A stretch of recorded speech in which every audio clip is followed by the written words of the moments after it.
Hi everyone, I'm Nikki and I wanted to do a quick video following a call I had with my colleague Dan this morning. We were having a catch up on all things fine and country and sharing ideas for our members. And a book came up called Mastering the Rockefeller Habits, which I read quite a long time ago. And I got it off the bookshelf earlier today and I thought actually there's some really good content in this book, and it's caused me to want to do this quick video to really share the three habits that Verne Harnish talks about in his book here. Now is, I think, important more than ever for business owners to show leadership, for us all to share positivity, keep energy levels high, but also remember that we can't control everything, and the only thing that we can do is control the controllables in our lives, really. And so on that note, I think that the Mastering the Rockefeller Habits is a really good book, and I'm going to chat through those three habits now. So for those that don't know, they are priorities, data, and rhythm. So of course this is meant for business at all times. I just think now is a really good time to look at those three priorities again in light of the situation we find ourselves in now. So what are the top 5 priorities in our business right now, here today? And they may well have changed, of course, from perhaps an annual goal that we put in place at the beginning of the year. And now I think it's really important to relook at that.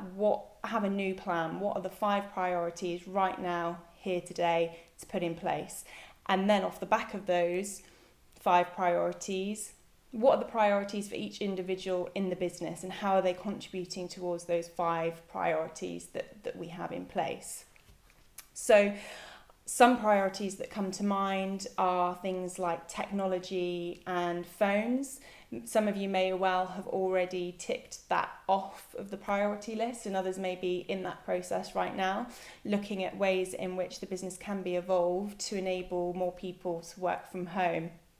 And with that, of course, the customer journey. So how does this change in working impact the customer, if at all? And so really looking at that customer journey and looking at the systems and structures that are in place. Do they need to evolve? Because that's obviously a priority in the business if it does.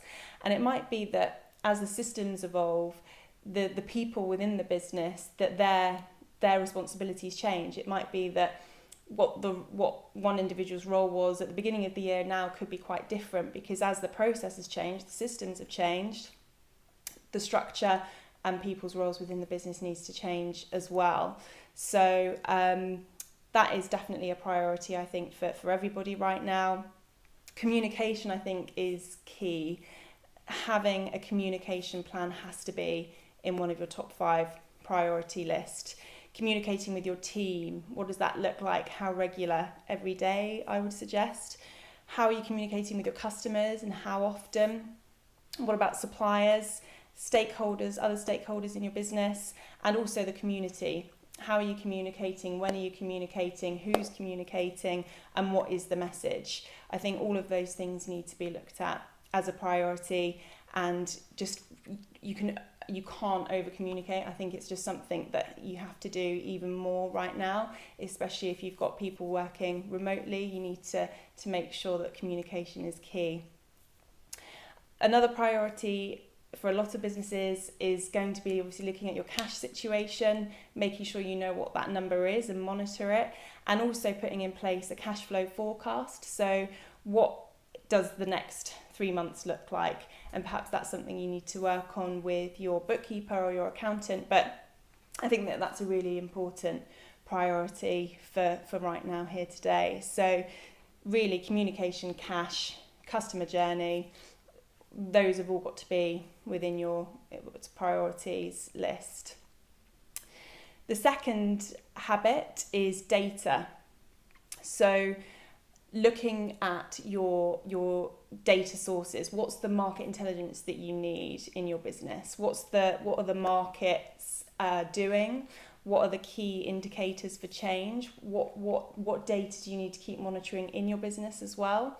So some of the things that I was thinking would be a good idea to monitor on a daily basis, really, at the moment going forwards, is the cash in the bank, your pipeline value, inquiry numbers that are coming in, how many calls are being made a day in terms of prospecting to your database, the number of contacts in your database, and credit, looking at that and whether you're taking a call on if you need to increase any credit. So I think now is a really good time to look at that data. What are the vital signs in your business? And perhaps you've already had those vital signs in place, you know what your vital signs are, or perhaps it's not something you've looked at in great detail. Now I think it's so important more than ever to know what your vital signs are, really write them down and look at them at the moment on a daily basis. And then going forwards, it's obviously good practice to look at that on perhaps a weekly or monthly basis, depending on your business. So that's the second habit, data. The third habit is rhythm. And so the idea with rhythm is your meeting structure. How often as a business do you meet? What does a typical year look like? What's your big planning meeting for your year goals? How many days is that? Where is it? What's your quarterly meeting structure like? Your monthly meetings like? And perhaps weekly and daily. So it's always good practice to have a rhythm in your business of when everybody meets and what the focus of those meetings are. And again, right now, I think is more important than ever to have a clear rhythm in your business. What does that look like? How and who is meeting on what basis? So daily, I think right now with people working remotely is so important to get together and have a team video call to check in each morning, have a focus for the day, what's everybody hoping to achieve that day, share successes. It's really important to keep it positive, sharing the successes, things that are going well. I think it's also important in those calls to remind the people in your business of the bigger vision. It's easy to think, oh gosh, we're in this uncertain situation, and get caught up in a negative mindset. So reminding everybody about the bigger vision, which is still there. The business will come out of this. It's a short-term change in circumstances. However, it will be business as usual very soon. We're not quite sure how long, but keeping your mind on that big vision to keep people motivated, and the shorter term goals or priorities to get to that may have changed, but keep it there, because at the end of the day we're all still working towards that big vision.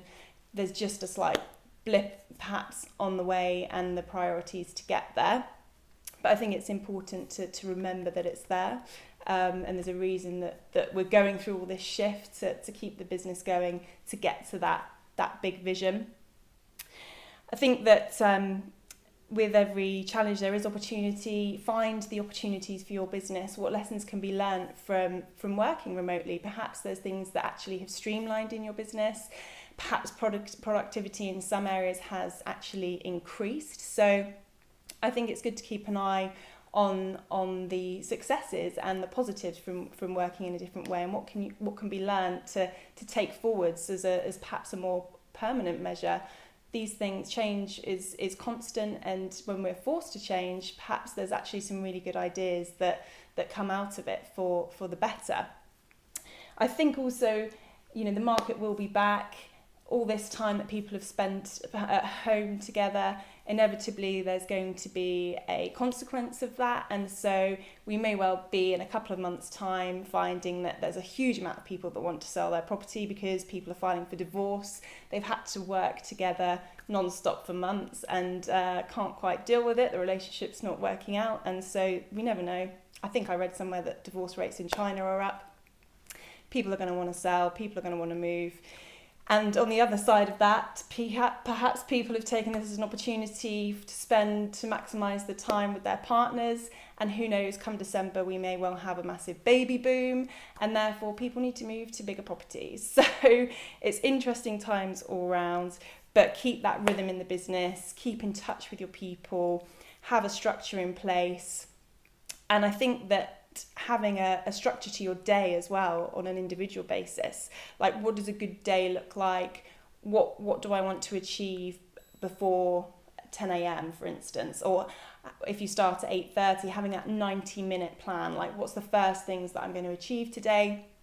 And having 90-minute segments to your day and what you want to achieve, I think is a really good way of working. And if you have got children or family in the house and you're working around them, I think having a fixed 90-minute period to work on something, but then walking away, spending time with your children for a few minutes, chatting to your partner, whatever it might be, to sort of walk away from the business mindset and then get back into it with another 90-minute segment with another clear goal of what you want to achieve in that 90 minutes is a really great way of working. So I think rhythm, data, priorities, the 3 Rockefeller habits are really important and well worth a read of the book if you get time while perhaps you're working from home. It's a really good one. But remember to just, as a leader in your business, lead your people. They're going to be looking at you for support, for a sense of direction, for reassurance, for positivity. And so leadership is going to be incredibly important right now. Remember to share the positives, communicate, and I guess finally just remember you can only control the controllables. So get clear on what those priorities are and the things that you need to do to get there and who's doing what. But I hope that video was useful. This book just came up in conversation this morning and I just thought, why not put a quick video together and share some of those learnings with you all. Have a great day and speak to you soon.